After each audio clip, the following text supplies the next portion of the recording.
everybody, and welcome back to Talya Full Tilt. I'm Talya Ginsburg, and if you're watching, you may have noticed that I am out from behind the desk. We're trying something different.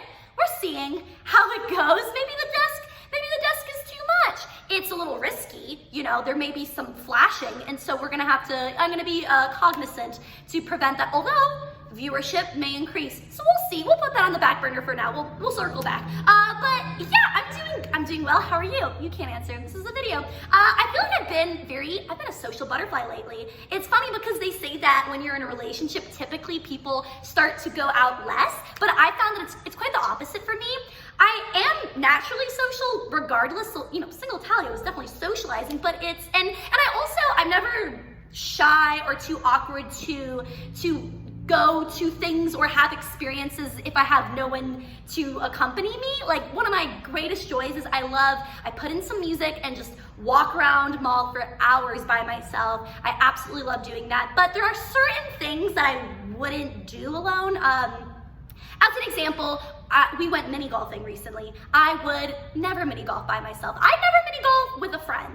Frankly, to get me to go mini golfing, I'd have to be attracted to you. But I had a really good time.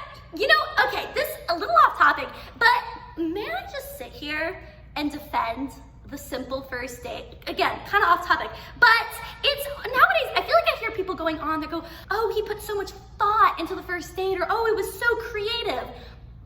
But why? My hot take, a first date needs to be as simple as this. You go get some coffee, or you get some casual food for 1.5 to 2 hours, and then you leave.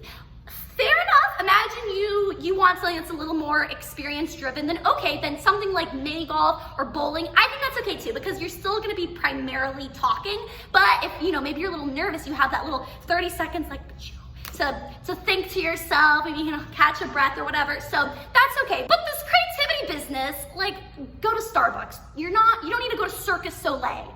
Because what's gonna happen is you're gonna wake up one day married and you're gonna wonder to yourself, oh, did I like him, or did I like the high quality contemporary circus acrobatics? You don't want that to happen, so there you go. I do wanna call myself out though, because just the other day, I was criticizing myself.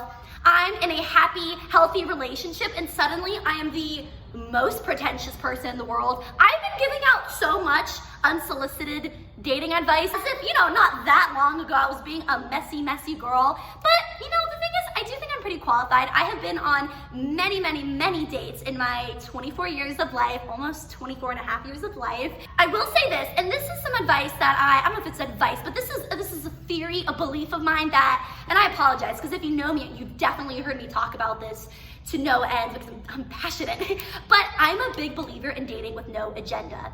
As in, when I was single and people would ask me, oh, what are you looking for? I would say, it depends. Because sometimes you go on a first date and you realize, okay, there's no longevity here, but I'm still having fun and I still wanna be flirty. And as long as there's mutual understanding, it's okay to just go out a few times with someone because, you know, of course, under the necessity that they're kind and don't add stress to your life, sometimes it's fun to just go out and flirt, and it's as simple as that. And because here's the thing, I think if you are obsessively looking for a partner, you are more likely to overlook things that you actually don't want in a partner. Like, I don't think you should say, oh, I want a boyfriend. I think you should say, oh, I want to date him. I think it's very important to be a happy, fulfilled person single, because then you'll really know when you actually like someone, because you'll want to date them and you weren't necessarily wanting to date anyone at all, necessarily. Also, if you're sitting there and you're feeling bad about yourself because you've been on so many more first dates than second, third, fourth, fifth, etc. dates, don't feel bad. That is not a bad thing. We are such complex people, human beings. We are complex people. You know what I'm saying.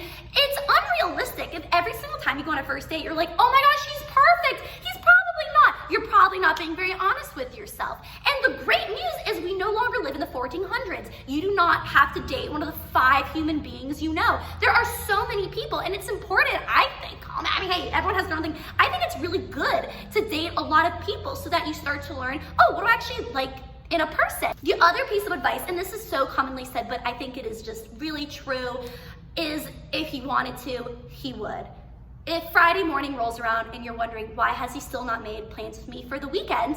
Because he doesn't want to. And that's not a bad thing. But also, I will say, if you wanted to, he would. I would say use of common sense. Like if you're sitting there and you're like, oh, why doesn't he text me every hour? Because that would be a bit much. And also, when you're first dating someone, the first, however many dates, you're still getting to know a human being. So, like, chill out. But yeah, if you're approaching, imagine 2 months, and you're still wondering to yourself, does he like me? He probably doesn't. And that's okay. And I will say also, there's a big difference between someone ignoring you all week and then Saturday night at 11 p.m. they're like, hey, what's up? And then they're saying all the things you want to hear, and then they ignore you again, and they call you again. That's one thing. But someone just not making plans with you, there's nothing wrong with that. If someone's not interested, that's okay, and they're not a bad person for not being interested. Someone once told me that one of the most important parts of a relationship is equality, like equal respect. And so, and here's the thing, this also applies for friendship. If you, like, I've had experiences with friends where I one day realized I am always the one reaching out. I'm always the one trying to make plans. This is not being reciprocated. And that's when you need to go, okay, I'm taking a step back. And maybe that person will go, oh, where'd she go? And then they'll contact you and everything will be good and all that. And maybe not. But I will say the only thing worse than someone making you feel bad about yourself is actively giving someone the opportunity to make yourself feel bad about yourself. So you don't want to do that. There's so many human beings. You're going to find people that really enjoy you, whether that is dating or friendships. It should be easy. It should not be stressful.